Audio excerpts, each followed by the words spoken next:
Salut à tous et à toutes, on va continuer l'aventure sur Pokémon Écarlate. Alors on va continuer avec les cours. Voilà, on va faire Beaux-Arts 3. Oui.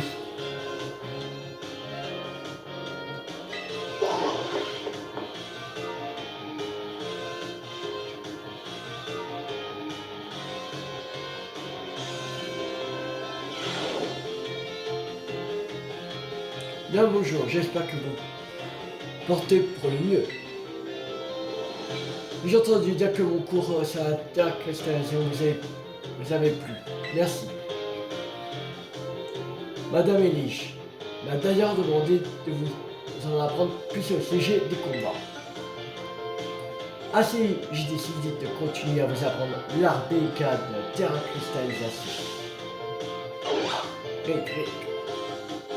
Je serai une fois de plus assisté par ce cher Monsieur Grignot. Monsieur Grignot, je vous prie de procéder à la terracristallisation.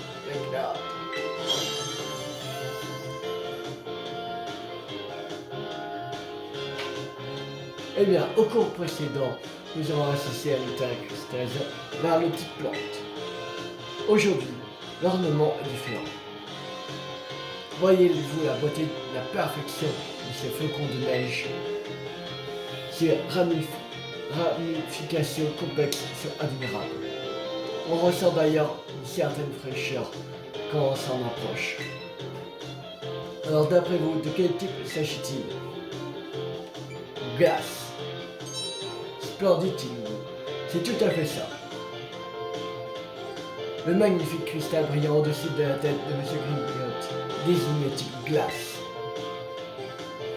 Ainsi, puisque M. Grignot est désormais du type glace, les capacités de ce type ne seraient pas très efficaces contre lui. Alors, qu'en temps normal, leur puissance aurait été quadruplée. C'est non seulement fascinant, mais également une grande utilité en combat. Par ailleurs, je souhaiterais développer le sujet des flocons de neige avec vous. Savez-vous par exemple que malgré le grand nombre de variétés de flocons, il épouse presque toute la forme d'un hexagone. Ces hasards presque trop parfaits sont fascinants. Et ainsi tombent les flocons de neige dans le ciel d'hiver, dansant au gré du vent. Indifférenciable à l'œil nu, et pourtant chacun est parfaitement singulier. Ne ressentez pas, vous, la présence des secrets qu'on renferme la nature qui nous entoure? N'êtes-vous pas intrigué par ce grand mystère? Au risque d'être hors sujet, les lunettes de M. Jacques ont aussi une forme d'hexagone. Oh, ouais, j'ai oublié de vous dire qu'il est possible de changer de type terracristal d'un Pokémon au trésor culinaire à Mescamora. Néanmoins, la chef de cet établissement n'a pas un tempérament facile, dirons-nous.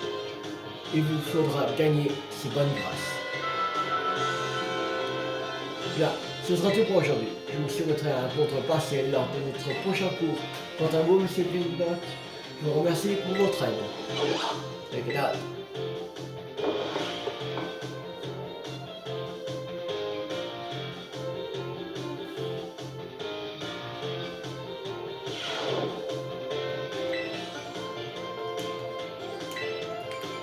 Contrôle partiel. Beaux-Arts. Oui.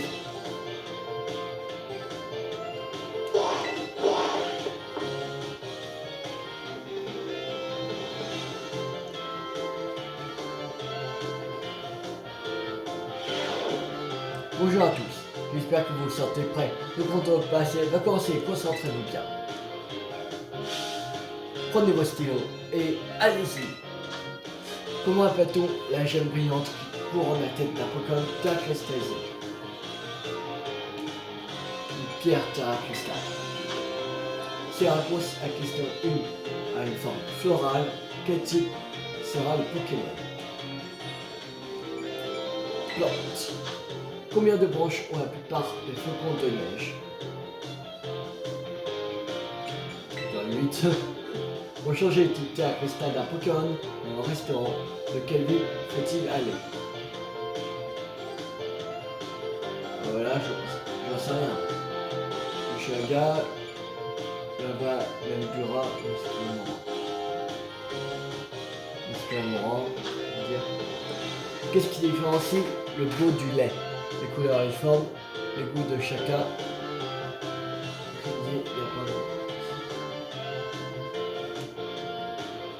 Le goût de chacun. C'est terminé, posez vos stylos au jour. Lorsqu'il est question d'art, parler de réussite ou d'échec me semble peu approprié. Malheureusement, un contrôle est un contrôle. Cela sera tout pour aujourd'hui. Vos résultats vous seront communiqués à la réception.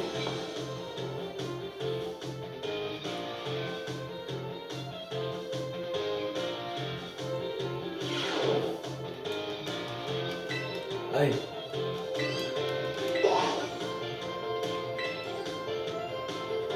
Trois bonnes réponses sur 5.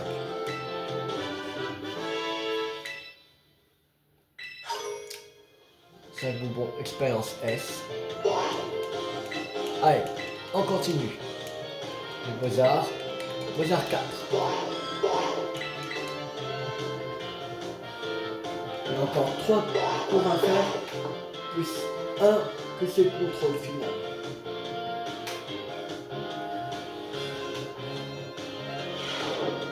Bien bonjour, j'espère que vous partez pour le mieux. Vous avez fait de l'excellent travail lors du contrôle partiel, je vous félicite.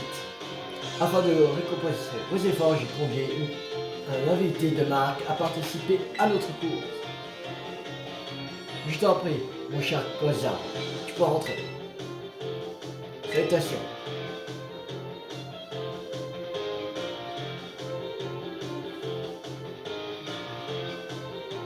Je m'appelle Koza, je suis un artiste spécialiste des Pokémon plantes. Koza travaille les volumes avec virtuosité. C'est pourquoi son art se concentre sur la sculpture.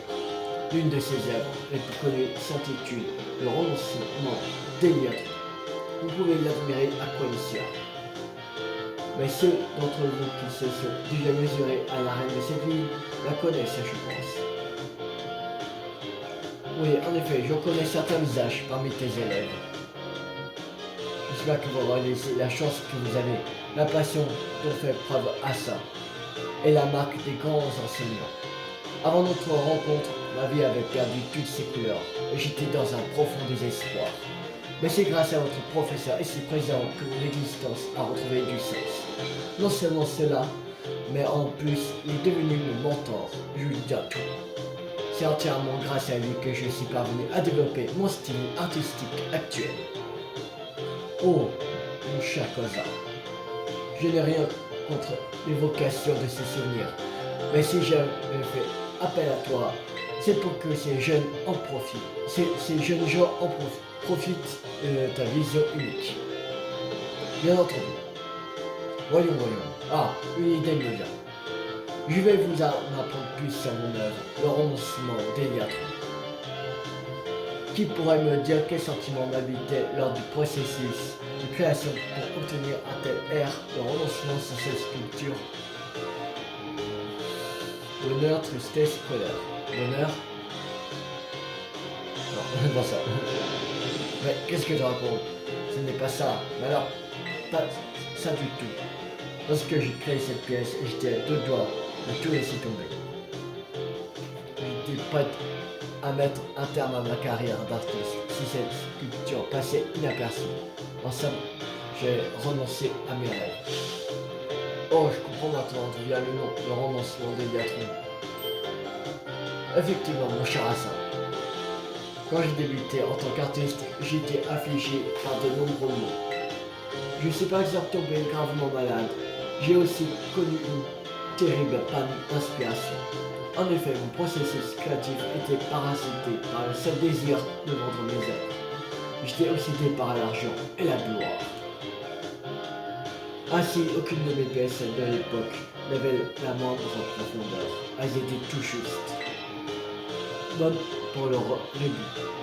Et encore. C'est à ce moment-là que j'ai rencontré Asa. Il m'a fait comprendre mes erreurs. Et pour faire simple, vision que je suis parvenu à laisser ces sombres passer derrière moi. C'est alors que l'inspiration m'a frappé de plein fouet et que j'ai créé cette statue d'Eliator. Incroyable. Je dois avouer que cette histoire était en grande partie inconnue, alors même que nous sommes si proches. Parfois, c'est bien aux personnes qui nous sont chères que l'on a le plus de mal à exprimer ce que l'on ressent. Cher étudiant, c'est pourquoi je vous demande de m'écouter. Je sais que l'adolescence est propice aux doutes et aux problèmes de tout genre. Mon conseil, restez honnête envers vous-même et ciblez votre cœur et vos désirs. C'est ainsi que vous trouverez votre voie, tant que vous ne nuisez à personne, bien sûr. Voilà, j'en ai désormais fini.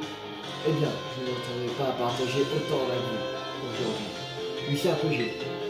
Je vais donc vous quitter. À bientôt, mon cher Hazard. Et bon courage à vous les jeunes. Mon cher Cosa, quelle leçon exceptionnelle tu leur as donnée.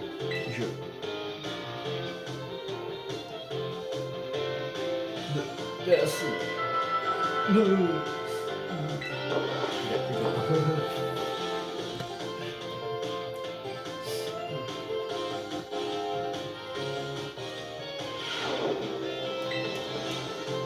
Allez. Là. Non, pas grande histoire. Bizarre, 5. Oui.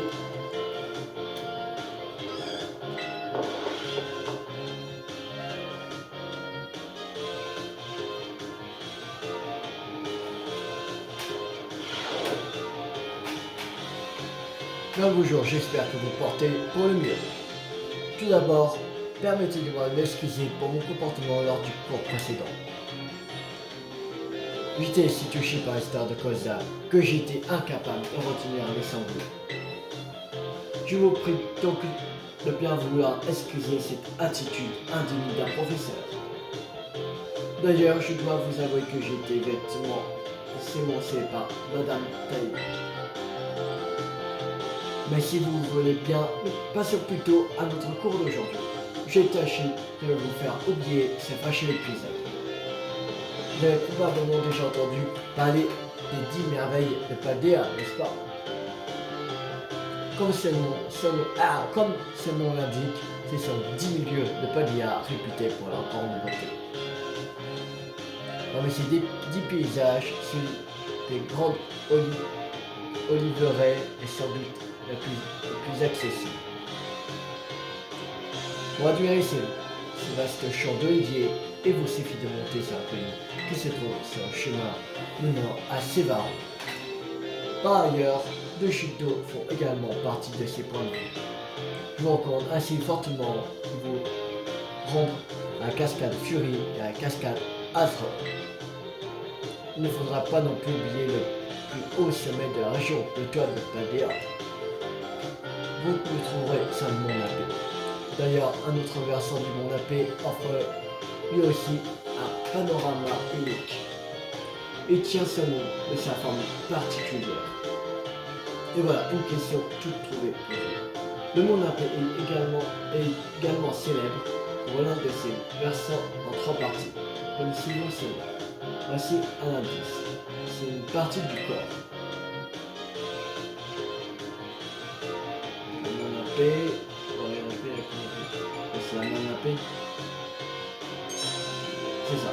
Bravo Zélie, vous avez parfaitement interprété la forme de ce versant. On appelle ce versant en 3 parties la main Napé. La forme de cette main semble un peu courte et large pour qu'il s'agisse d'une main humaine. J'imagine que si un Pokémon a servi d'inspiration pour le nom, on devrait plutôt dire une patte. Par ailleurs, les hauteurs de la zone montagneuse de la zone estimée en 3 offrent une vue exceptionnelle sur l'Uvalandura. C'est particulièrement vrai. Une fois la nuit tombée, on l'appelle d'ailleurs ce panorama à couper le souffle, la vue nocturne du tonnerre. On dit que c'est un endroit très apprécié des couples en quête d'un rendez-vous romantique. Et j'imagine que des jeunes comme vous parleraient plutôt d'un bon spot à selfie. C'est cela. Quoi qu'il en soit, même si on fait généralement l'éloge de ces paysages, on peut penser que les appeler de merveilles est un peu exagéré. Après tout, nous avons déjà été déçus par un lieu touristique en vogue, n'est-ce pas? Je n'essaie absolument pas de vous décourager de les visiter, mais il est parfois préférable de savoir ménager ses attentes. L'essentiel est toujours de se faire son propre avis en testant les choses par soi-même. D'ailleurs, vivre ce que la déception n'est pas forcément une mauvaise chose, je pense. Cela peut être riche en enseignement. Alors n'hésitez pas à aller voir, prenez le risque d'être déçu. Cela sera tout pour aujourd'hui. Merci à tous pour votre attention.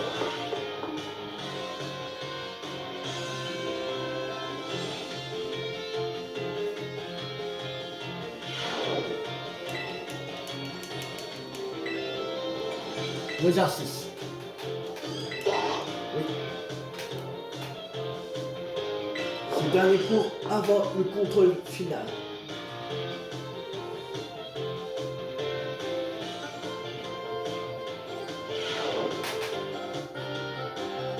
Bien le bonjour, j'espère que vous partez pour le mieux. Le temps file comme une flèche et une fois qu'il est perdu, il est impossible de le retrouver. Ainsi qu'il est déjà l'heure de notre dernier cours. Aujourd'hui, je vais vous parler d'un sujet qui pourra vous sembler un peu éloigné de l'art. Mais au fond, qui pourrait dire que ce que doit et ne doit pas être l'art? Je n'ai pas cette prétention. Alors, si vous voulez bien, débutons ce cours sans idée prénoncée. J'aimerais attirer votre attention sur deuxièmement, les rubans et les insignes. Vous pouvez les voir comme les distinctions qui mettent en avant certains attributs des Pokémon.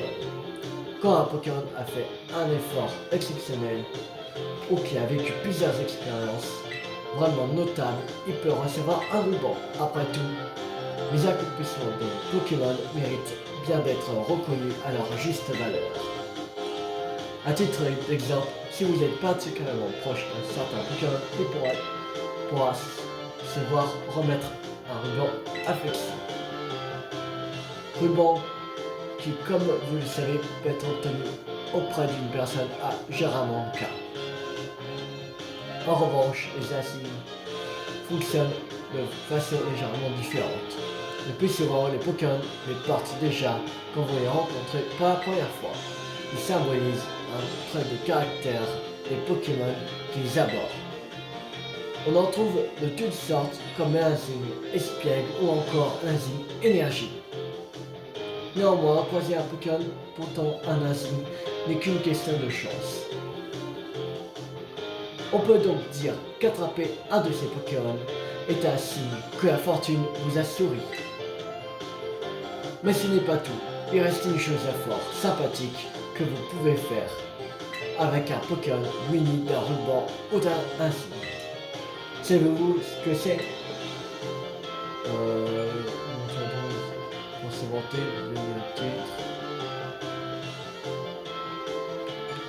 Changer sur bord. Ah, je suis navré. Il est malheureusement impossible de donner ainsi les rubans d'un Pokémon à un autre ou de les échanger. Sachez qu'en réalité, chaque insigne et chaque ruban est accompagné d'un titre. Vous pouvez choisir ceux qui vous paye le plus et le donner à votre Pokémon. Vous verrez comme il est amusant de dire le titre de votre Pokémon en plus de son nom lorsque vous l'enverrez combattre. Par exemple, si vous avez un ruban affection, vous pouvez envoyer votre Greygnolt au combat en criant Go Greygnolt, le bon ami. Pour ce qui est des insignes, comme je vais expliquer plus tôt. Généralement, les Pokémon les portent déjà lorsqu'ils vous les croisez. Cependant, ce n'est pas toujours le cas. En effet, il semblerait que depuis peu, les Pokémon peuvent obtenir des insignes. En fonction de leur accomplissement, il y a l'insigne gourmet, l'insigne ramassage, l'insigne amitié et bien d'autres encore. Ça peut d'ailleurs être amusant de faire des recherches sur ces insignes d'après leur nom. Eh bien, voilà qui clore notre dernier cours ensemble. La prochaine fois, vous passerez le contrôle final, drôle de façon de fêter notre dernière rencontre. Mais comme je vous ai dit, un contrôle est un contrôle. Révisez bien et je suis sûr que vous le réussirez du premier coup.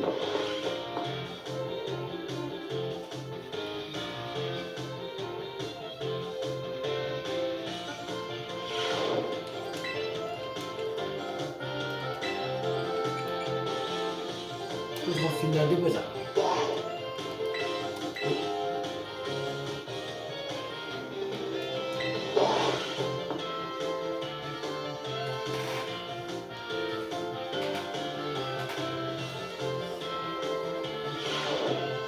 Bonjour à tous. Votre contrôle final va maintenant commencer.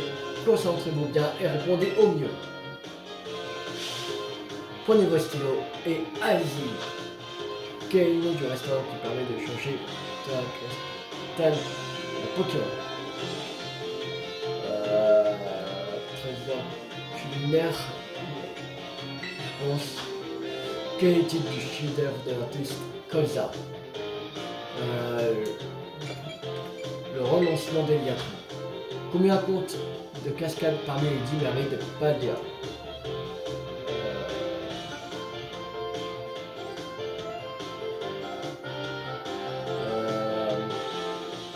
Deux.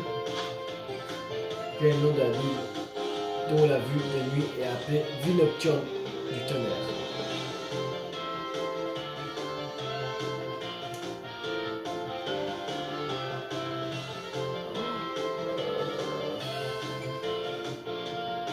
L'Endurant. Pour avoir un Pokémon avec un insigne, il doit déjà le porter lors de la rencontre. Il ne doit pas en ajouter d'autres ensuite. Pour avoir un Pokémon avec un insigne, il doit déjà porter lors de la rencontre.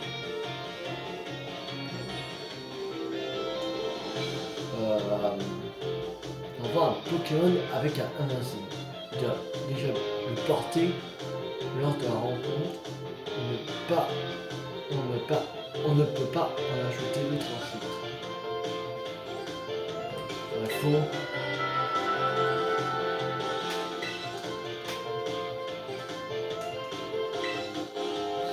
Est-ce que j'ai pas réussi?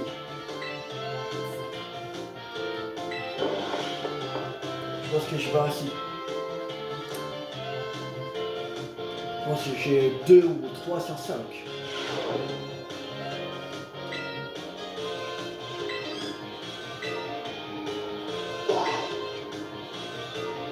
Oh! Oh! 5 sur 5! Oh oui! Oh! Oui, je vais pas réussir.